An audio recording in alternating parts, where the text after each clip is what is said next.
l'ancien examen, l'épreuve du poussé de moto n'est ni chronométrée ni éliminatoire. Les critères d'évaluation n'ont pas changé, la moto doit obligatoirement passer à l'intérieur des portes. En revanche, il n'y a aucune obligation pour le conducteur qui peut passer de part et d'autre des plots. Seul le déplacement de plots ou la chute de la moto sont sanctionnés. Si le parcours est réalisé sans faute, l'épreuve se poursuit avec les vérifications techniques obligatoires. L'examinateur interroge le candidat sur les 3 thèmes imposés, commande, éléments techniques ou éclairage et accessoires de sécurité. Au terme de cette première épreuve, tous les candidats doivent présenter leur équipement personnel. Un casque homologué et à bonne taille est bien entendu obligatoire. Les candidats devront également disposer de chaussures montantes, d'un blouson, renforcé de préférence, ainsi que d'une paire de gants.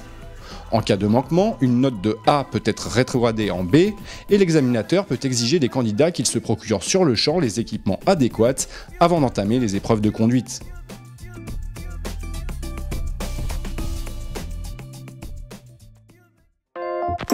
Première phase de l'examen, le slalom à 6 portes est destiné à mesurer l'aptitude du candidat en conduite lente. Pour ce faire, le conducteur doit réaliser le parcours en utilisant au moins 3 commandes, l'embrayage, l'accélérateur et le frein. Si l'examinateur ne peut constater formellement l'usage de ces commandes, il est en droit de demander un second passage. Ce nouvel essai est alors chronométré, le parcours devant être réalisé en plus de 20 secondes. Dans la continuité du slalom, la seconde zone impose un passage obligé par un couloir de cône avant d'emprunter la diagonale vers la zone de demi-tour. Le candidat doit alors marquer un temps d'arrêt au milieu de sa manœuvre en posant le pied au sol. Après arrêt complet du véhicule, le candidat redémarre, achève son demi-tour et emprunte la diagonale opposée pour s'immobiliser au niveau de la ligne C6. Commence alors la dernière partie de l'épreuve, la conduite en duo. Après un arrêt complet du véhicule, le passager prend place derrière le conducteur. Celui-ci emprunte un parcours non chronométré de 4 portes. L'épreuve prend fin dès que le candidat franchit la dernière porte.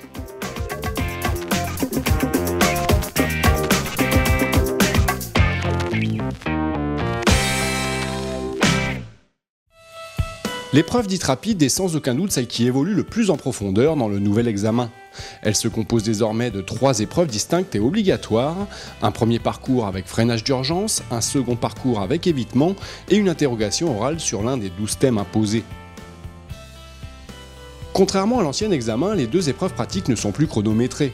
En revanche, plusieurs relevés de vitesse sont effectués à l'aide d'un radar pour vérifier que les candidats abordent les différents exercices à un rythme suffisant. Notez enfin que les motos peuvent désormais être équipées d'ABS, ce qui limite les risques de chute sur les phases de freinage. Pour chaque épreuve, 2 parcours symétriques sont possibles. Notez toutefois qu'en fonction du tracé tiré au sort pour l'épreuve du freinage, le parcours d'évitement sera imposé, de sorte à réaliser les demi-tours dans les 2 sens. Pour valider l'épreuve du plateau, il est nécessaire d'obtenir au moins une note de A parmi les 3 épreuves pratiques et aucune note éliminatoire de C. Dans ce cas, le candidat atteint la phase finale de l'épreuve, une interrogation orale sur l'un des 12 thèmes imposés. Cette épreuve a pour but d'évaluer les connaissances du candidat sur les équipements de sécurité, l'entretien d'un 2 roues ou l'adaptation de la conduite en conditions difficiles.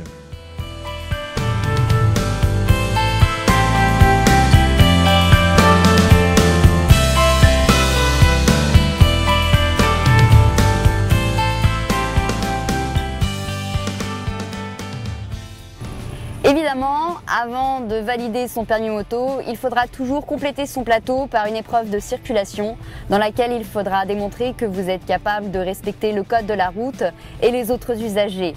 Bonne route! Allez, on est parti!